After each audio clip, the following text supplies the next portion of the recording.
Good morning, Rabbi Sai. L'ilui nishmas Imi Mirosi Rusbas Mordechai. L'ilui nishmas Yosef ben Rachamim. From Kavosh family in Dallas, Texas. By Elchanan Pressman, in honor of Eli, managing to find the time, or at least trying his best to stop by our son Yehudas chasuna last night. May we all continue to share in each other's Simchas together. I have no doubt all of these Simchas are caused due to the tremendous zechusim we all have from learning the Daf of the Rebelli, separately in spite of still no chumash just yet. Elchanan Pressman is the one that presses the issue that we should have a chumash. Not going to happen. Paras HaChodesh by Michael Benmeleh in memory of his mother Devora Faige by Shmuel and father-in-law Menachem Mendel ben Elchanan Pressman, and in the merit to make it to Uman Rosh this year. Rabbi say, listen to this. One of the most interesting things happened to me today. There's someone from Los Angeles. His name is David Agal. He's been following the shiur for 3 years. I was telling you guys about him. He surfs a lot and whatever. He flew in from Los Angeles today to say Mazel Tov to me, and he got back on the plane and went back to Los Angeles. So I'm taking that as a covet from everybody in the shiur. He represented the entire shiur. It was very heartwarming. He literally got off the plane, came, spent a few minutes, maybe a little bit more than a few minutes, and he went right back. So it was unbelievable. I said, so why don't you come to the chasuna already? He said, no, your son wanted a small chasuna. I have to respect that. Blah, blah, blah. Okay, so I thought it was amazing. Another very interesting thing happened today. The head recruiter, Yeshua Price, called me up. He said, I need you to get on a plane today and come to Miami. We're doing a get-together in Miami. So I said, it's not a bad idea. I'm kind of the spur of the moment guy. So I went online. There were no tickets for today from Chicago to Miami that would arrive in time for shiur. So I said, you know what? Cancel today and make the shiur tomorrow in Miami. So that's what he did. So I'm going to be Be'ez Hashem in Miami tomorrow. Shalom Aleichem, how are you? What's the address again? 524? Arthur Garford. That's Godfried. Suite 300. It's some sort of shul, I guess, I hope. Eli, you missed me so much, didn't you? Yeah, so Yosef Biliak is there, and Yeshua Price is there. That's another reason why I went, because I haven't seen them in a week. All right. The Kavosh family in Dallas says that his father tragically passed away 3 years ago in Dallas, and they were learning Shabbos. But what he's trying to say here, that he loved to build sukkahs each year from scratch and upgrade the sukkah from the previous year due to his love and passion of the Yontif. May we all do the mitzvah of sukkah with the same simcha dedication as my father Yosef ben Rachamim. Amen. Another very interesting thing happened today.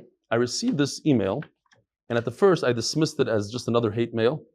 I received very few of them, Baruch Hashem. And here's one.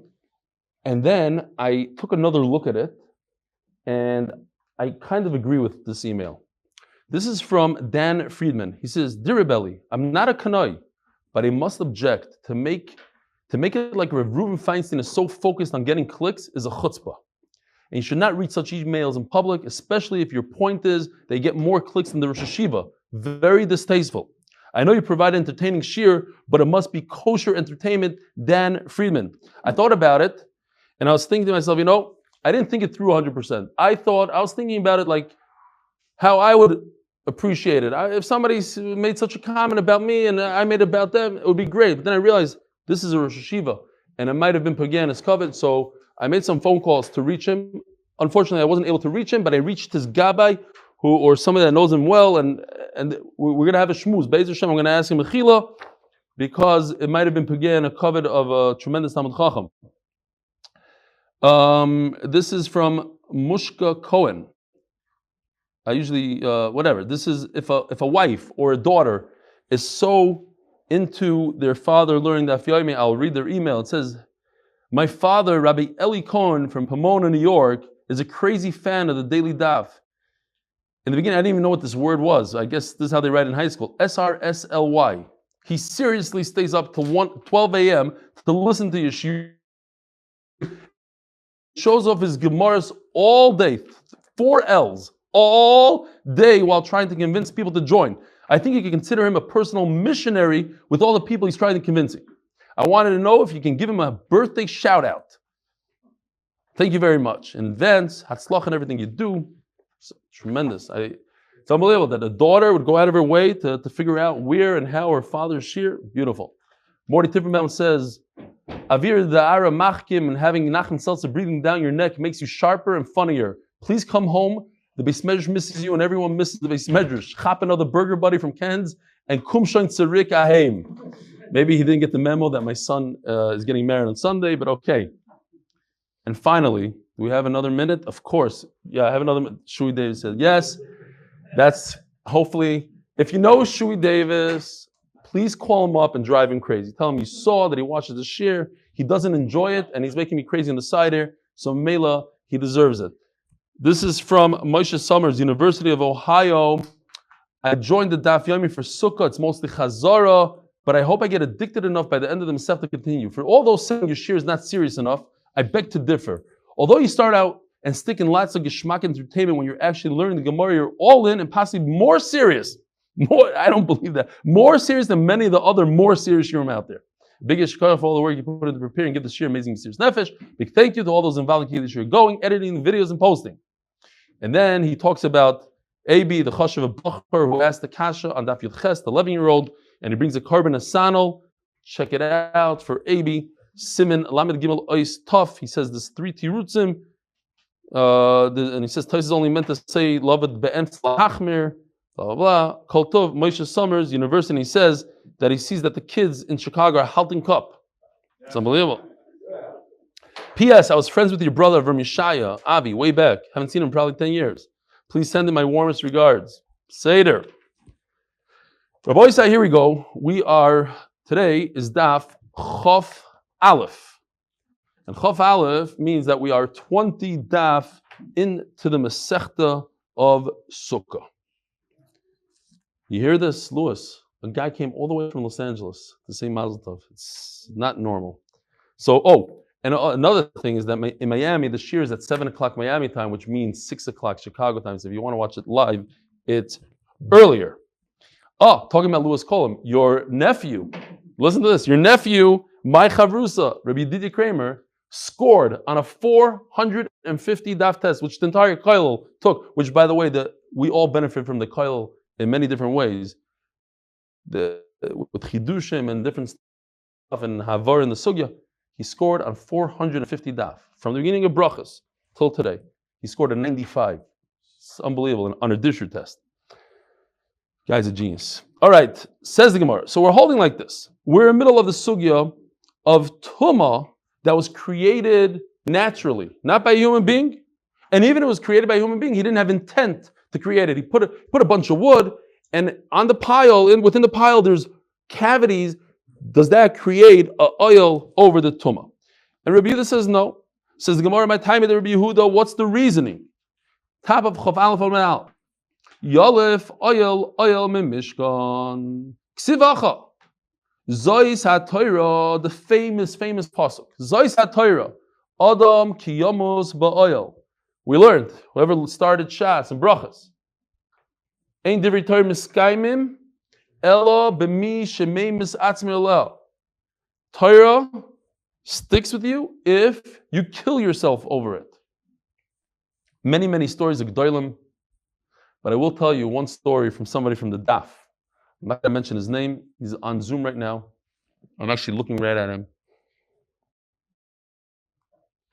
It has to do with my chavrusa as well. My chavrusa went over to him and asked him, you work so hard for MDY. The guy puts in hours every single day. He's not part of the crew that we always mention. We mention his name occasionally. He says, where did you come up with those extra hours? Like before MDY, what were you doing and now what happened?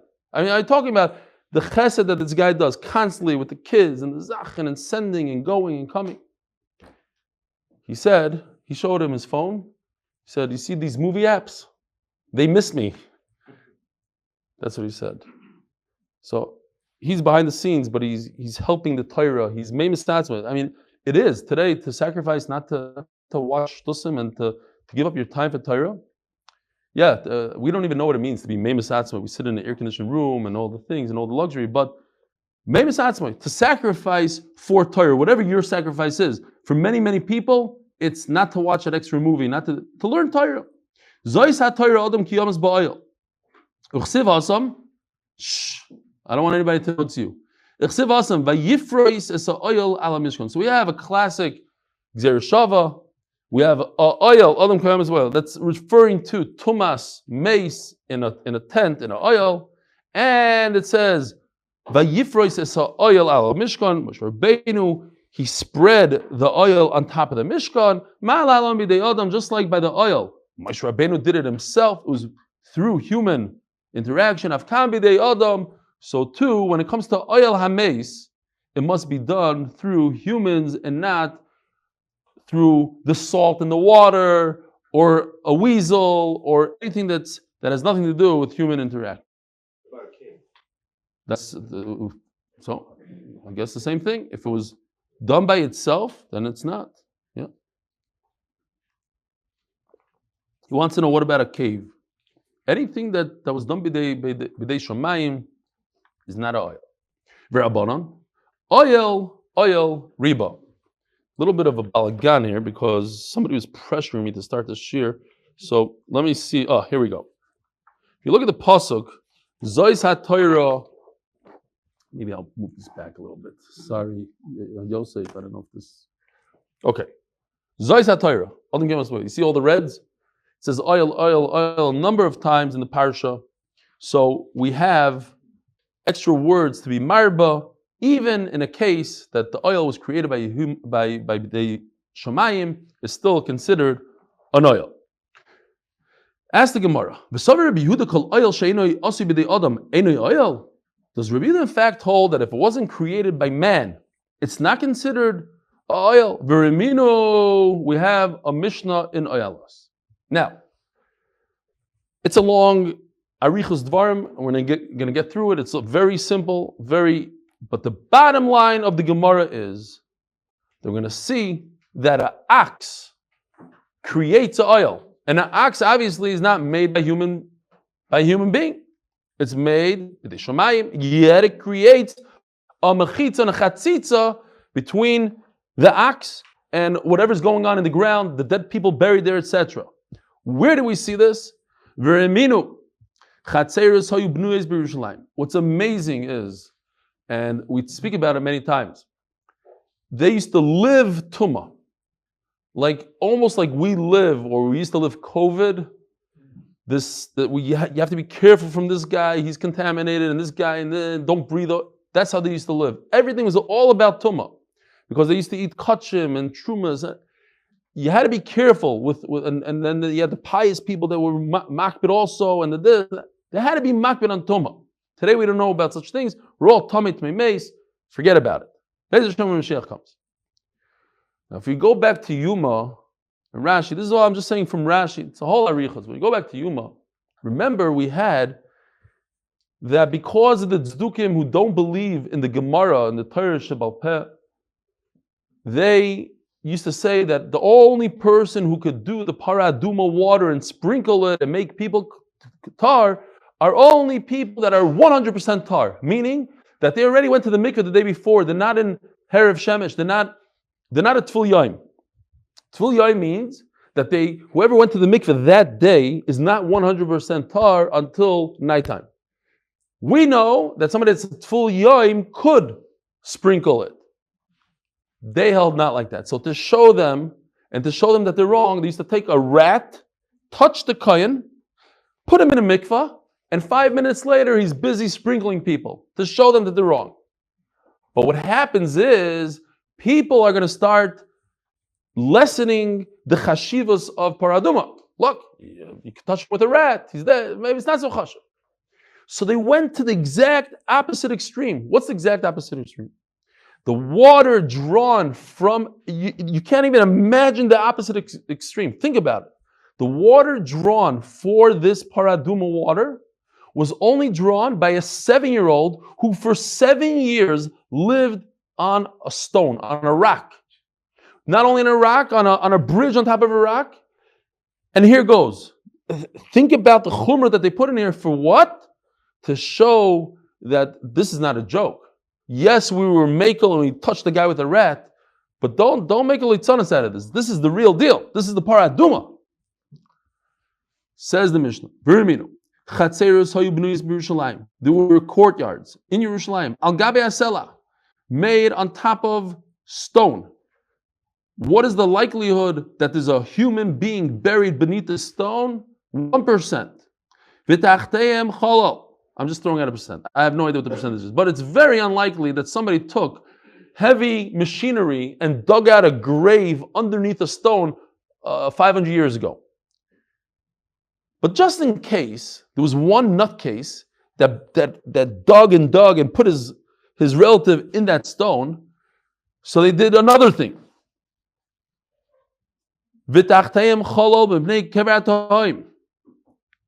And they went and they built something that had a gap, like a bridge, so that there shouldn't be any problem from a caver that's in the depth. And they would bring pregnant women, maybe more than one, because you don't know if she's going to give birth to a girl, a boy, whatever the reason is. Who knows who's going to survive? Let's have a few of these kids. And you have a kid that comes out 100% pure. Now Taisus points out, but wait a minute. What if the mother is a tmeimei? So then we this. What if the bottom line is there's some problems here that could occur, and it's not going to be foolproof. But the point is we're going to be machmer to the highest degree of chumrah that we know how to be machmer. Umegalis b'neiim v'yoldei shalom, and they give birth to umegalis b'neiim. So, yeah. What for what? La para. All for the water of the para aduma. So Rashi also points out, Taisus points again, it's a maila. They did the best they know how to do just to make a point. But this is a crazy point. This is a 7-year point. You don't want an 8-9-year-old, because he might have seen Kerry. It has to be a 7-8-year-old, up to 7 years old. And at least a kid that knows what he's doing, he can draw water. So approximately 7 years old. Umevim shvarim, and they bring oxen, v'agabeim dlasais. This we'll keep here for later. So let's see if I can find a shard that has a deles. My favorite picture is not here today. All right, Yosef will have to find it somewhere. Maybe Yosef could go into the drive, pull it out, and it says shar agab of deles, I think something. Maybe I can find it here. Hold on. Maybe I'll show you guys. Yeah. No. I got my own. Okay. The bottom line is, I had a nice ox. I don't know where he disappeared. First of all, he's not printed. Second of all, he's not even on my word. Okay. An ox with a door on it. But also, it had a kid on top of the ox. I want to show how the feet hang over the ox. Okay. So you'll imagine a different time. And these boys sitting on top of the ox. Everything was done to the fullest care not to become tamei, not to a stone kais. And they came finally to Nahar Shiluach, that's where they drew the water from. So first, the Tanakh over here holds that there was a door, literally a plank of wood, so that the kids, their feet don't stick out to the sides of the bull.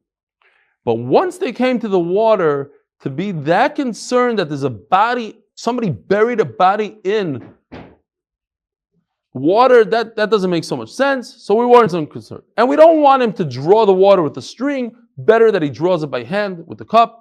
Va'alu, and they went on top of the bull, v'yashvulem, and they went back home. No, listen, we spent all this time and money and effort. Let's not ruin it the last second. Throw the cup off the bull, off the door, grab some water. I still have to be concerned, perhaps there's some body underneath this water of shiluach. Says the Gemara, V'tanyo, Rabbi Yehuda Omer, Lo mivim blasos, elo shvarim. Found a very interesting shar here. Do whatever you want to do with this. Tell me if it's fake, it's not fake. We brought a massive bull, massive. We don't need doors. We can't use doors. Doors perhaps don't work in this case. Door won't be a good oil. So we need to use a shar, a very wide shar. Says the Gemara, Vashvarim, Doyle Sheni Osibidi Adamhu. A shar. What, you ready getting the text, Rui? They're coming in. Beautiful. Thank you, Oilam. Thank you. What's his number? Anybody? Put up on the screen. Shvarim Doyle Sheni Osibidi. I beg him to come to the shiur, and here I am. I'm making chayzik of him. Are you guys texting from the back? That's what's happening. It's Yoel Bergman. Good. Keep him busy. Baruch Hashem. Let him. The more he texts, the better.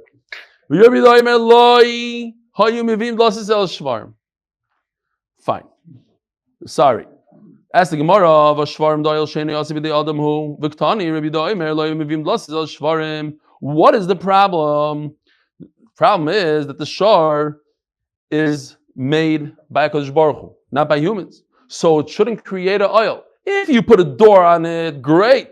I understand there's a plank of wood, but he's saying don't use a door. You should use the shar itself. But how can you use the shar itself? Did I knock them off? No. Oh, yeah. Here it is. I don't know how he found it, but beautiful.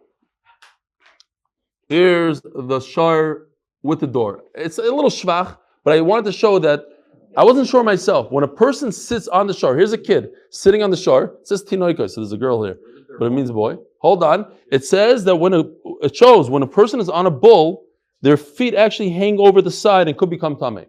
I wasn't sure about that. I thought maybe the bull is wide enough, but it's not. Okay. Here's the door. It's a shvacha door, but it's a door nevertheless. Okay, great. It serves two purposes, that picture. Next, the shaila is, if there's a door, great. But if there's no door, how could an animal made by Kadosh Baruch Hu create a oil? According to Rabbi Yehuda, anything made by Hashem is not oil. Says the Gemara, no. If it's the size of a fist, but what kind of fist? There's a guy by the name of Ben Avatiach. Funny name. The son of a watermelon. He had a fist the size of a watermelon, basically. His fist was the size of a human head, says Rashi. And for different halachas, for tumah going through a pipe, the size of a fist, but not stam a fist. The fist of Ben Avatiach, I didn't want to show the Olam again, the Shaq's fist, because then the emails come in, whatever. Just imagine a guy that has a fist the size of a watermelon.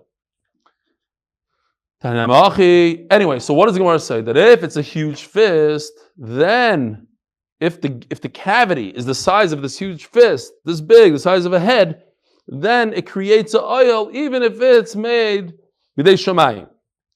So an ox obviously has, from the ground till the stomach, is a nice amount of, it's more than a human head, and therefore it creates oil. What? Doesn't have to be anything more than an egg roif. 10 tvachim is for sure oil. But anyways, here we go. Shkifin is that a stone was here. You can see there was a stone in this hole, and it basically popped out. Sometimes you go on a highway and they have, like, it says, falling stones. You could actually, it happens, pops out a stone. So ubenekike means that there's a hole within the stone. Nothing popped out. There's a little bit of a crevice in the stone. Very good. Crevice is a great word. Ubenekike eslan. So Rabbi Yehuda admits, you see, why all of a sudden, why would he admit? It happened b'dei shamayim. Who knocked the stone out? Who made this crevice? That's how it was created. So Menachem, he agrees, because it's a large amount. It's more than an egg roif, than a human head. Then it's considered oil.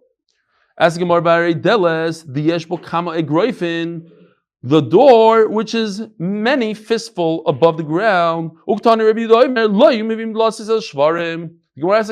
seems like the door was no good. Why would Rabbi Yehuda say don't use a door, just use an ox? Because he holds a door is no good. If a door is no good, if we're saying now that the ox itself, which is created by Shamayim, creates an oil, so certainly a door. What's wrong with a door? A door is really meant to be horizontal. It's not really meant to create an oil. So it's a funny kind of oil, and therefore maybe that's why Rabbi Yehuda said don't use a door. Well, guess what? It's not funnier than an ox. And an ox, you're telling me, is a pretty good oil. So let a door also be oil. Says Gemara Abaya, you're right. Of course it's an oil. All Rabbi Yehuda was saying, you don't need to come on. It's a pain in the neck to put a door on top of an ox. You don't need a door. Just use an ox. Get a wider ox. Make sure the kids' feet don't fall off the side. Rav Amar, for another reason. No. You're not supposed to bring a door. But not because it's not an oil. Of course it's an oil. There's another problem. If a kid feels sturdy on an ox and he's on a plank of wood, so a kid is going to do what a kid does. He's going to stick his head over and check out what's going on. Once he sticks his head over, he's going to, 7 years in the toilet. We brought the kid's mother here. We brought him up. We spent all this time and effort. And at the last minute, he sticks his head over the door because he's an ignorant cat. He's a curious cat. So that's the reason. But Rashi explains that if a kid is on an ox, he's a little scared. He has to be careful he doesn't want to lean over because then he'll fall over. But if you put him on a door, he feels sturdy. He'll stick his hand out to feel the air passing by. That's a problem. V'yitma, and then it will become tamei. I'm just thinking about this kohen. I just have this vision. This kohen in charge of this kid for 7 years, making sure he never stuck his finger over any kind of anything. And they built him a bridge, and on top of the bridge they built him a home, and the bridge was on top of a stone for 7 years. On the final day where he has to go draw water, the shaita sticks his hand right off the thing. It's just a slap in the face. Next, we have to wait another 7 years. I don't know. It's unbelievable. They do have multiple kids. One was this, one was that. One already stuck his hand out already. This is the final kid. Anyway, we just turned. He's going to become tamei from a body underneath the ground. Daf Amud Beis, sponsored by the MD White Hillen Group for all those who need shiduchim, refuas, and yeshuas. Please join tehillim.8mindav.com. Now we can fly a little bit, Shui. Rabbi Yehuda Mamish like this, it says in the Brayso, they didn't bring doors. Why? Because a kid does, he touches things, he looks at things, he's curious. He's going to stick maybe he'll stick his head right off the door. We bring these tremendous oxen from Egypt. She creates the same Rachamim who have very wide bellies. It's better to use an ox than to use a door. Not that a door doesn't work, it works, it's just a problem. Stoneware, they came to the water, so they went off the ox. We're just repeating what we learned already. And then they returned and sat on the ox. Varemita asked the Gemara, Varemita. Look at the bed. The yeshbo kama groifim, you could stick in your fist, even if it's the fist of ben avatiach. You can stick a few of your fists here. Utnan, and what do we learn? It's not oil. Why is this not oil? According to Rabbi Yehuda. Shani Mito says the Gemara, beautiful svara. If something is created by itself, okay. But if you create something and you say, I'm creating it to sleep on top, that's what a normal human being does. Which Meshugana sleeps underneath a bed? No one. So if you're going to be different than everybody and sleep underneath the bed, there's no oil there. Because you created the oil, you created the mattress, you created everything to sleep on top. But a stone that has its own cavity that was not to be shamayim, that could be that. Maybe perhaps that is a good oil. That's what the Gemara is saying here. It's different than when Pariv is a lot different than when you deliberately say it's not for underneath. That's different. Ask the Gemara, an ox was created, or I should say, even whatever layer it is to hold the innards of this ox. It's made for on top of it. It's supposed to sit on top of an ox. You never used the underneath of the ox. Here,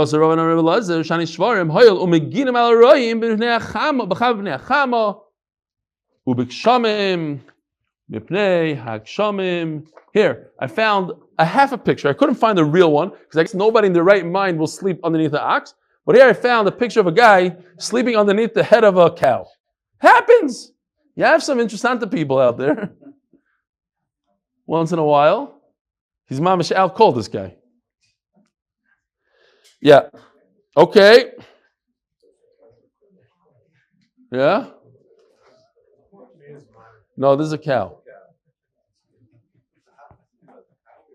Mamish, Arois. Okay, fine.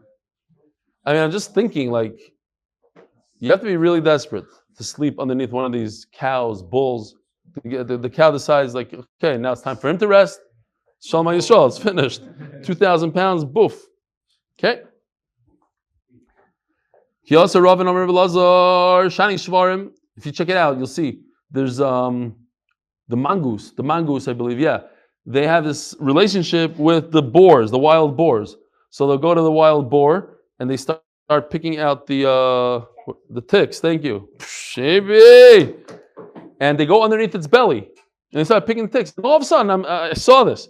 All of a sudden, the boar decides he's going to sit down. Pop, he says. So either he crushes them alive or whatever. They have a nest and they get out of there. But you got to be careful from these animals. Rabbi said, be careful. Don't sleep underneath elephants, bulls. It's not a good idea. Or boars. If you're a mongoose, please hear me out. It's not a good idea. Okay. Says the Gemara,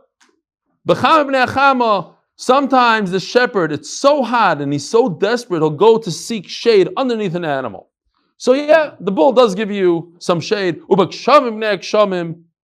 And by the, I said this many times, in the safari, Rabbi Yosef, if you ever go to the safari, what is the most dangerous, unpredictable animal in the safari? So the hippopotamus is the biggest killer of human beings. But the buffalo, craziest animal ever. You'll never know. He eats grass and all of a sudden he just charges and kills.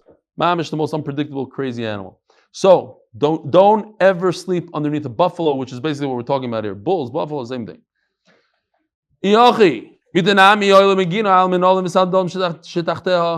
a bed also is there to protect the shoes. Why? Says Rashi, a Talmid Chacham puts shoes. Why does the Gemara pick shoes? So first of all, you're not supposed to put clothing and food. Food, it's a problem to put food underneath a bed. It's kosher, it's shikha, the whole thing.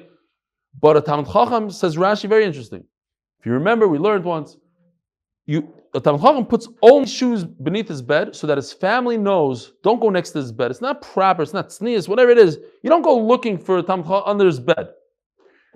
The only thing you'll find there are shoes. And you let the family know. It's only shoes. Elamarava. So it's not such a great answer because, look, a bed is also made, before we said a bed is made for on top, and I was saying, no, if it protects once in a while, beds protect shoes a lot more often than a bull protects a shepherd from the heat.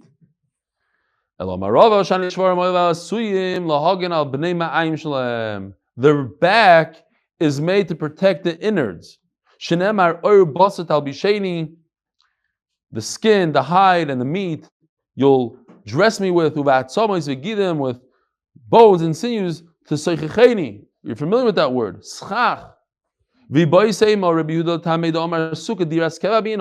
a svar that we mentioned the other day. Rabbi Yehuda holds that a sukkah needs to be a diras keva. Where did we learn that? First daf of the Masechta, right? So a sukkah has to be diras keva. Who else says that? We had 8 manda amrim that say it. There has to be a sukkah. How do we know? Rabbi said it could be above 20 am. It's not a problem because the sukkah must be keva. It has to be a permanent structure. The bed inside the sukkah is only a temporary structure. The sukkah oil keva. So therefore, the oil that the sukkah creates is permanent. A temporary structure cannot undo a permanent structure, and therefore the bed is not a problem. Reb Shimon, who's one of the 8 Manda Omrim in that sugya, and Reb Shimon is the one that says that a sukkah needs to have 4 walls. Why does a sukkah need to have 4 walls, right? Why? Because a sukkah needs to be permanent, has to protect you from all the elements, etc. Yet, Reb Shimon himself holds, he holds that the temporary oil, the bed, could knock out the permanent. So maybe it's not such a good terrace according in Reb Yehuda. Says Gemara, that's exactly the machlokes between Reb Shimon and Reb Yehuda.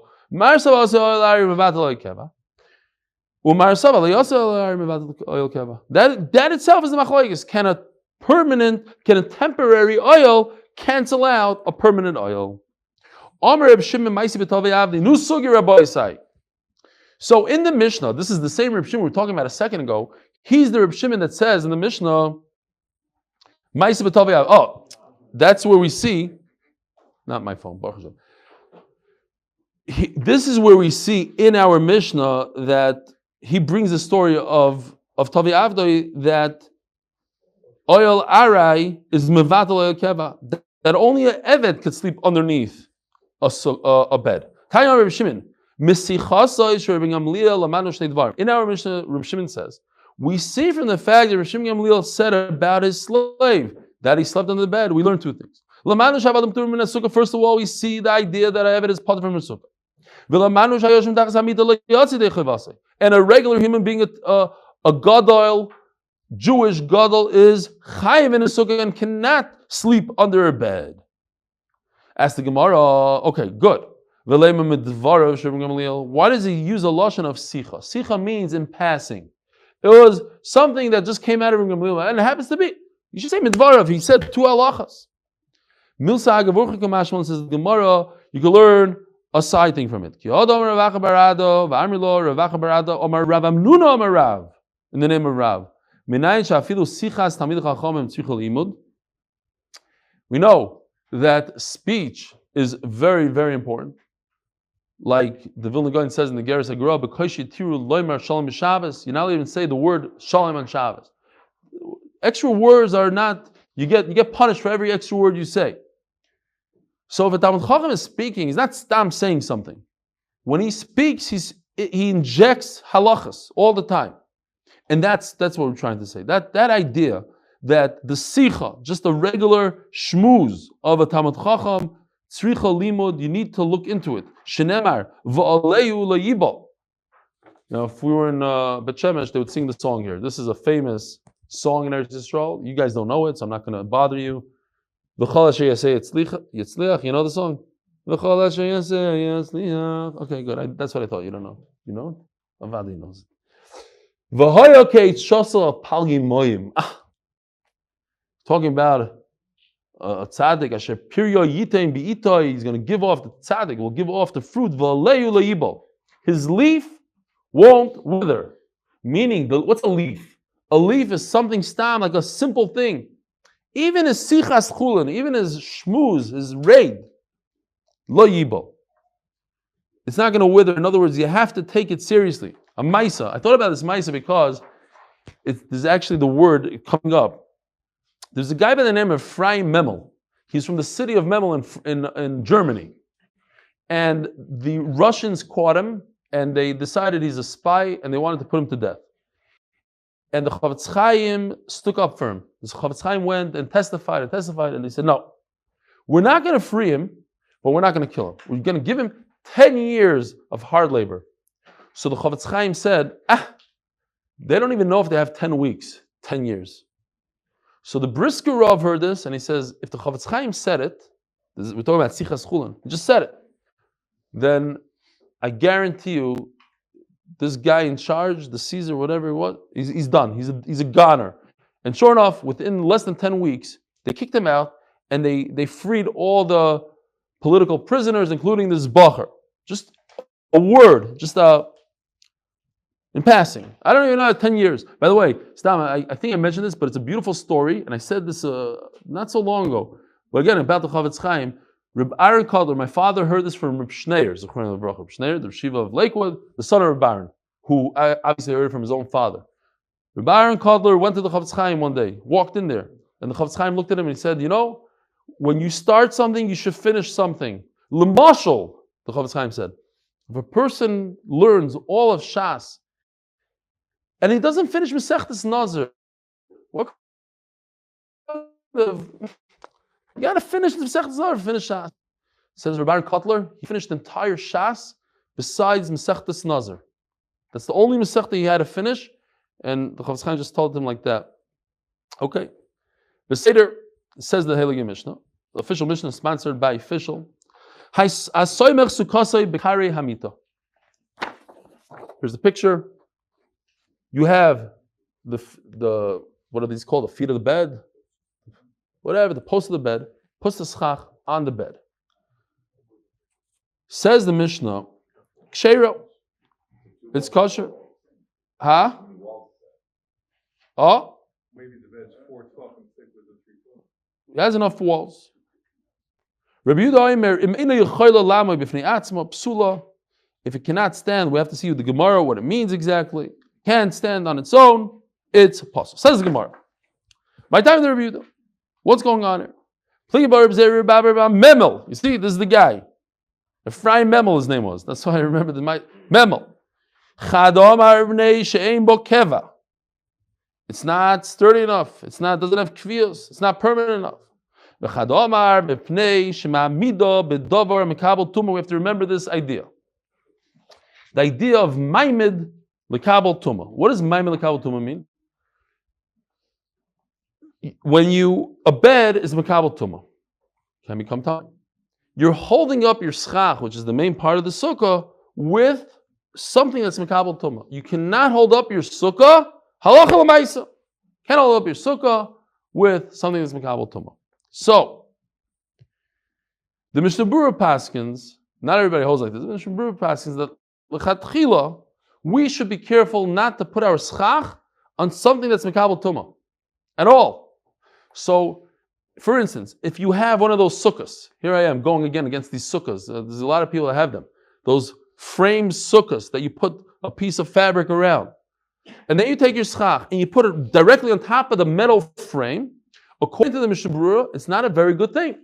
You have to be careful. Maybe that's why some people put like a little strip of wood on top. I don't know. Now I'm thinking I've seen that once. Like a piece of wood on top of the frame, and then you put your schach on that, because to put it directly on metal, which is mekabel tuma, is very problematic. They say even that even on a wall, which can be mekabel tuma, you shouldn't. But you don't really have to. The Mishnah Berurah says you don't have to be nizar. Some people say you do. But here is what's very interesting. I don't know if you know about this. If you live in Eretz Yisrael, you're very familiar with this. This is the sheet of the Chazon Ish. And that is, the Chazon Ish holds that even a maimed to a maimed, a second maimed is asur. In other words, you cannot have nails that nail in a piece of wood that's holding up the schach. And therefore, there are Chazon Ishniks that make their entire sukkah out of wooden pegs, and everything just fits in like a puzzle. They don't use any screws or any nails. And where does it come from? From this sugya right over here of maimed lekabel tuma. The Gemara talks about one. That's the actual piece of whatever is holding up the schach. And the Chazon Ish even says we have to be makbid on a maimed. So my uncle actually in Muncie has a sukkah like that. He has like, they sell in Home Depot, like it's like a hollow brick that could hold a post. So he puts the post of the sukkah in that piece of concrete, whatever it is. So it doesn't have, and then everything fits in like a puzzle. It's all jigsawed out. Kitzer, it's a sight to behold. All right, says the Gemara. My benai, what's the difference if you say that it's a problem of maimed b'dover mekabel tuma, or you say that it's a keva? Here you go, picture, beautiful. You have these metal very strong pieces of metal. So that's kavua. The problem is that's mekabel tumo. So it avoids one problem, but it doesn't have it. There's another problem. Hooray! If the problem is that it's not enough, it's not strong enough, this is very strong. Like these sukkahs that are made of metal frames, it's a problem. And this is the end for today. It's only if you put the weight of the schach on it. If you put the schach on the bed, it's sturdy enough. So if you don't put it directly, you put it on something that's, like we discussed, something that's holding it up, then it's enough. It's not mekabel tuma, and it has kvios.